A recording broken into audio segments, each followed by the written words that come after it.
उपस्थित आशा worker federation के सभी साथियों, CITU के सभी नेतागण और यहाँ उपस्थित सभी आशा वर्कर, सभी साथियों को लाल सलाम। इतनी ठंडी के मौसम भी दूर दूर से हम अपनी मांग के लिए दिल्ली के जंतर मंतर में हाजिर है। कॉमरेड, मैं महाराष्ट्र की तरफ से बोल रही हूँ। महाराष्ट्र में आप सबको मालूम होगा कि महाराष्ट्र में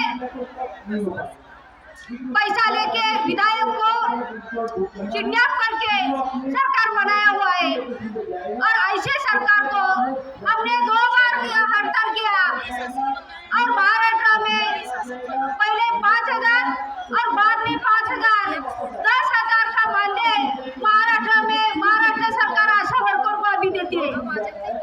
हम महाराष्ट्र की लड़ाई में तो कुछ हिस्सा में अब हम यश मिला है, लेकिन अभी हम बाकी है।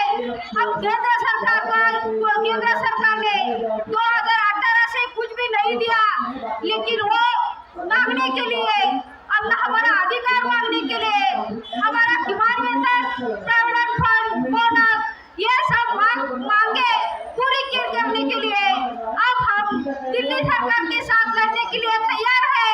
दिल्ली सरकार को जब तक अब दिल्ली सरकार हमारा किमान वेतन और हमारा न्यूनतम वेतन नहीं पूरा करते, तब तक ये हड़ताल, ये हमारा आंदोलन जारी रहेंगे और हम ये आंदोलन तीव्र करेंगे और हम